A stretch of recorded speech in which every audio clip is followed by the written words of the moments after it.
Friends, welcome to IVL academy. ఈరోజు Hindu news పేపర్లో వచ్చినటువంటి ఒక ఎడిటోరియల్ ఆర్టికల్ను తీసుకొని ఇంగ్లీష్ నుంచి తెలుగులోకి ఎలా ట్రాన్స్లేట్ చేయాలో తెలుసుకుంటూ మంచి ఇంగ్లీష్ నేర్చుకుని మంచి ఇంగ్లీష్ మాట్లాడడానికి ప్రయత్నిద్దాం. ముందుగా headline: the impartiality of a nominated governor. Impartiality అంటే నిష్పాక్షికత, పార్షియాలిటీ అంటే పాక్షికత, పక్షపాతం అంటుంటాం కదా. పార్షియాలిటీ అంటే, ఇంపార్షియాలిటీ అంటే నిష్పక్షపాతం. ఆఫ్ ఏ నామినేటెడ్ గవర్నర్, నియమిత గవర్నర్ యొక్క నిష్పాక్షికత లేదా నిష్పక్షపాతం అని చెప్పొచ్చు. నామినేటెడ్ గవర్నర్ అంటే నియమిత గవర్నర్. మొత్తంగా the impartiality of a nominated governor అంటే నియమిత గవర్నర్ యొక్క నిష్పక్షపాతం. మొత్తంగా the impartiality of a nominated governor అంటే నియమిత గవర్నర్ యొక్క నిష్పాక్షికత లేదా నిష్పక్షపాతం అని కూడా చెప్పొచ్చు. సందర్భాన్ని బట్టి వాడుతూ ఉండాలి. నామినేటెడ్ అనేది ఇక్కడ యాడ్జెక్టివ్గా చెప్పొచ్చు.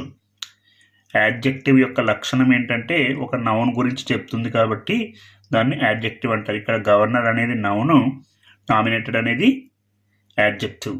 The Supreme Court of India judgment on the role of governors and the subsequent advisory given by the Supreme Court Constitutional Bench on the 16th presidential reference have sparked a debate on the letter and spirit of the Constitution. The Supreme Court of India judgment on the role of governors, గవర్నర్ల పాత్రపై భారత supreme court ఇచ్చినటువంటి తీర్పు. The Supreme Court of India అంటే భారత supreme court లేదా భారతదేశం యొక్క supreme court. Judgement తీర్పు. ఆన్ అంటే పై, ఎవరిపై? ద రోల్ ఆఫ్ గవర్నర్స్, గవర్నర్ల యొక్క పాత్రపై. అండ్ మరియు the subsequent advisory given by the Supreme Court constitutional bench on the 16th presidential reference.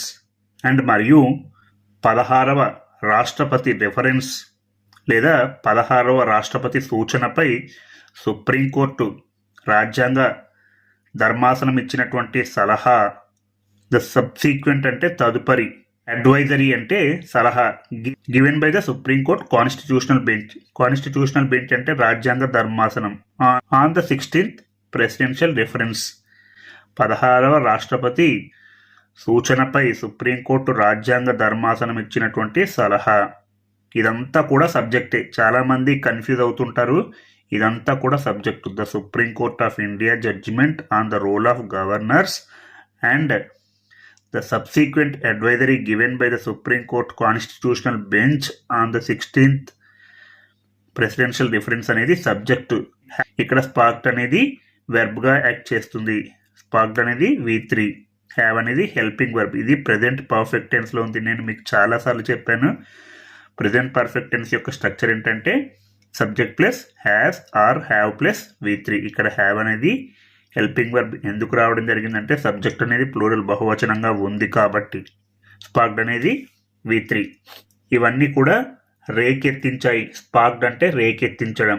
A debate, చర్చను రేకెత్తించాయి లేదా చర్చకు దారి తీశాయి. On the letter and spirit of the constitutional, రాజ్యాంగం యొక్క అక్షరార్థం మరియు పరమార్థం పై మరోసారి చర్చను రేకెత్తించాయి. మనం గత క్లాసులో కూడా చెప్పుకున్నాం. ఎడిటోరియల్ క్లాస్లో స్పిరిట్ అంటే ఆత్మ లేదా పరమాత్మ అని చెప్పొచ్చు.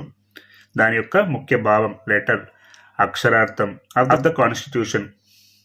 మొత్తంగా the Supreme Court of India judgement on the role of governors and the subsequent advisory given by the Supreme Court constitutional bench on the 16th presidential reference have sparked a debate on the letter and spirit of the Constitution. గవర్నర్ల పాత్రపై భారత supreme court ఇచ్చిన తీర్పు మరియు 16వ రాష్ట్రపతి సూచనపై supreme court రాజ్యాంగ ధర్మాసనం ఇచ్చినటువంటి సలహా. ఇవన్నీ రాజ్యాంగం యొక్క అక్షరార్థం మరియు ఆత్మపై మరోసారి చర్చను రేకెత్తించాయి. The words that found a place in the final draft adopted by the Constitutional Assembly reflected the spirit of the debates that the August House had witnessed. The words that found a place in the final draft adopted by the Constitutional Assembly. రాజ్యాంగ సభ ఆమోదించిన తుది ముసాయిదాలో చోటు సంపాదించినటువంటి పదాలు. The words పదాలు that found a place ఏవైతే చోటు సంపాదించాయో వేటికైతే అక్కడ స్థానం ఉందో ఆ పదాలు. A place in the final draft అంటే ముసాయిదా. ద ఫైనల్ డ్రాఫ్ట్ అంటే తుది ముసాయిదా. Adopted by the Constituent Assembly రాజ్యాంగ సభ ఆమోదించినటువంటి తుది ముసాయిదాలో చోటు సంపాదించినటువంటి పదాలు. ఇదంతా కూడా సబ్జెక్ట్.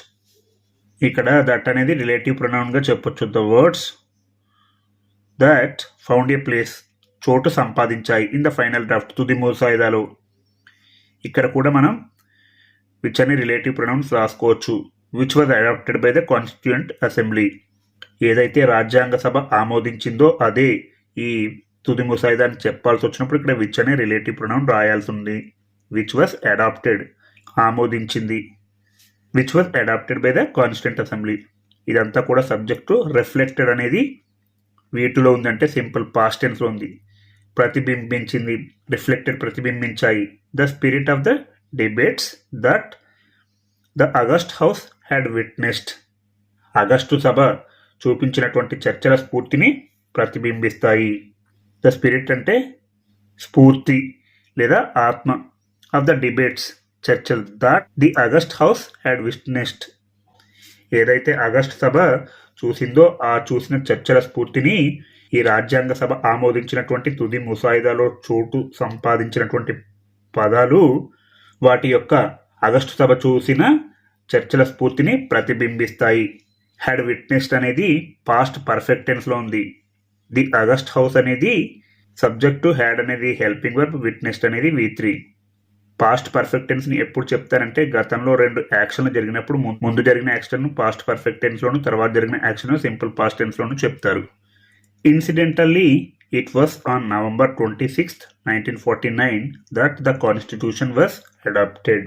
ఇన్సిడెంటల్లీ అంటే యాదృచ్ఛికంగా. It was on November 26, 1949 that the Constitution was adopted. 1949 November 20న రాజ్యాంగం ఆమోదించింది. ద కాన్స్టిట్యూషన్ వాజ్ అడాప్టెడ్ రాజ్యాంగాన్ని ఆమోదించారు లేదా రాజ్యాంగం ఆమోదించబడింది. ఇది సింపుల్ పాస్ట్ టెన్స్లో ఉంది, ప్యాసివ్ వైజ్లో ఉంది. ద కాన్స్టిట్యూషన్ వాజ్ అడాప్టెడ్ అంటే ఎవరు ఆమోదించారో మనకు అనవసరం. అడాప్ట్ అంటే ఆమోదించడం.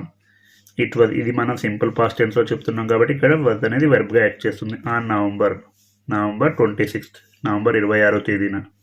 The debate on the role of governors in the assembly was one of quality and substance.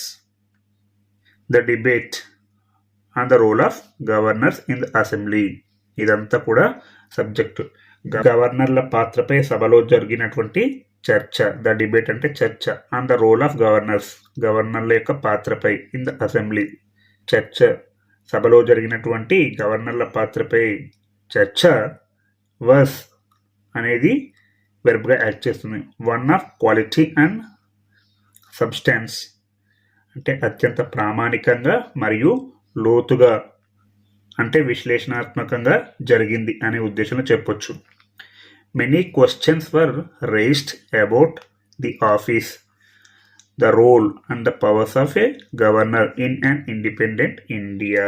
Many questions అంటే అనేక ప్రశ్నలు. వర్ రైజ్డ్ లేవనెత్తారు. ఎవరు లేవనెత్తారో మనకు అనవసరం కాబట్టి ఇది ప్యాసివ్ వైజ్లో ఉంది. మెనీ క్వశ్చన్స్ అనేది ఆబ్జెక్ట్, వర్ అనేది హెల్పింగ్ వర్బ్, రైజ్డ్ అనేది V3. నేను simple past tense passive voice అని చెప్పగానే ఇమీడియట్గా మీరు స్ట్రక్చర్ రాయగలిగి ఉండాలి. మెనీ క్వశ్చన్స్ వర్ రైజ్డ్ చాలా ప్రశ్నలను లేవనెత్తారు. అబౌట్ గురించి. ది ఆఫీస్ కార్యాలయం. ద రోల్ అంటే పాత్ర, ఎవరి పాత్ర? గవర్నర్ పాత్ర. అండ్ మరియు ద పవర్స్ ఆఫ్ గవర్నర్ యొక్క అధికారాలు. ఇన్ అన్ ఇండిపెండెంట్ ఇండియా స్వతంత్ర భారతదేశంలో గవర్నర్ పదవి, వారి పాత్ర, వారి అధికారాల గురించి అనేక ప్రశ్నలను లేవనెత్తారు. అందుకే ఈ సభలో జరిగిన చర్చ అత్యంత ప్రామాణికంగా, లోతుగా అంటే విశ్లేషణాత్మకంగా జరిగిందనే ఉద్దేశంలో ఇక్కడ చెప్పడం జరిగింది. At every turn Babasaheb doctor BR Ambedkar intervened and clarified the carefully thought out ideas that had gone into the draft. ప్రతి సందర్భంలోనూ బాబా సాహెబ్ డాక్టర్ బిఆర్ అంబేద్కర్ జోక్యం చేసుకుని ముసాయిదాలో పొందుపరచబడిన ఆలోచనలు ఎంత జాగ్రత్తగా, ఎంత లోతుగా పరిశీలించబడినవో స్పష్టతనిచ్చారు. అంటే రాజ్యాంగంలో వివరంగా చెప్పారు అనే ఉద్దేశంలో చెప్పొచ్చు. ఎట్ ఎవ్రీ టర్న్ అంటే ప్రతి సందర్భంలోనూ Baba Saheb doctor BR Ambedkar intervened జోక్యం చేసుకొని, ఇది వీటిలో ఉంది అంటే సింపుల్ పాస్ట్ టెన్స్లో ఉంది, అండ్ మరియు క్లారిఫైడ్ స్పష్టతనిచ్చారు. The carefully thought out ideas అంటే జాగ్రత్తగా పొందుపరచబడిన ఆలోచనలు. That had gone into the draft. ముసాయిదాలో పొందుపరచబడిన ఆలోచనలు ఎంత జాగ్రత్తగా, ఎంత లోతుగా పరిశీలించబడినవో స్పష్టతనిచ్చారు. హ్యాడ్ గాన్ అనేది పాస్ట్ పర్ఫెక్ట్ టెన్స్లోనే ఉంది. రాజ్యాంగ ముసాయిదాలు ఇవన్నీ ఎప్పుడో చాలా రోజుల క్రితం పొందుపరిచారు కాబట్టి ఇది పాస్ట్ పర్ఫెక్ట్ టెన్స్లో చెప్పారు. ఆల్రెడీ మీకు ఇంతకుముందు నేను చెప్పాను పాస్ట్ పర్ఫెక్ట్ టెన్స్ యొక్క స్ట్రక్చర్ ఏంటంటే subject plus had plus V3. ఇందులో గ్రామర్కి సంబంధించిన డౌట్, ఎలాంటి డౌట్ ఉన్నా కూడా మీరు కామెంట్ చేస్తూ ఉండండి, నేను తప్పకుండా రెస్పాండ్ అవుతాను. Doubts were expressed by members about the impartiality of a nominated governor. Doubts were expressed, ఇది సింపుల్ పాస్ట్ టెన్స్లో ఉంది, ప్యాసివ్ వైజ్లో ఉంది. సింపుల్ పాస్ట్ టెన్స్లో ప్యాసివ్ వైజ్ యొక్క స్ట్రక్చర్ ఏంటంటే object plus was or were plus V3. Object అనేది doubts, were అనేది హెల్పింగ్ వర్బ్. ఎందుకు వర్ రాయలేదు, వర్ రాసామంటే ఇక్కడ డౌట్స్ సబ్జెక్ట్ అనేది ప్లూరల్ బహువచనంగా ఉంది కాబట్టి డౌట్స్ వర్ ఎక్స్ప్రెస్డ్, సందేహాలను వ్యక్తం చేశారు. ఎవరు వ్యక్తం చేశారో మనకు అనవసరం. ఇక్కడ వ్యక్తం చేసిన వాళ్ళు ముఖ్యం కాదు, ఇంపార్టెన్స్ కాదు, సందేహాలు ముఖ్యం కాబట్టి దాన్ని ప్యాసివ్ వైజ్లో చెప్పడం జరిగింది. అనేక సందేహాలు వ్యక్తం చేశారు బై మెంబర్స్, సభ్యులు, about the impartiality of a nominated governor. Nominated governor నిష్పాక్షికతపై సభ్యులు సందేహాలు వ్యక్తం చేశారు. ఇంపార్షియాలిటీ అంటే నిష్పాక్షికత, ఆఫ్ ఏ నామినేటెడ్ గవర్నర్ నియమించబడిన గవర్నర్. They argued that as a nominee of the central government and not elected by the people he would be remote controlled and no different from the old provincial governors under the Government of India Act 1935. They argued, వారు వాదించారు. ఇక్కడ they అంటే ఎవరు, సభ్యులు. ఇది subject. Argued అనేది వీటిలో ఉంది అంటే సింపుల్ పాస్ట్ టెన్స్లో ఉంది. దట్ అని, యాజ్ వలే, as a nominee of the central government అంటే కేంద్ర ప్రభుత్వ నామినీగా, అండ్ మరియు not elected by the people ప్రజలచే ఎన్నుకోబడకుండా, నాట్ ఎలెక్టెడ్ ఎన్నుకోబడలేదు, బై ద పీపుల్ ప్రజల చేత. He would be remote controlled అతను ఎవరో ఆపరేట్ చేస్తున్నట్లుగా ఉంటారని. రిమోట్ కంట్రోల్డ్ అంటే మనం టీవీని ఎలా ఆపరేట్ చేస్తుంటామో అతన్ని కూడా ఎవరో ఆపరేట్ చేస్తుంటారని. అండ్ మరియు no different from old provincial governors under the government of India act 1935. 1935 భారత ప్రభుత్వ చట్టం ప్రకారం పాత ప్రాంతీయ గవర్నర్ల నుండి భిన్నంగా ఉండడని.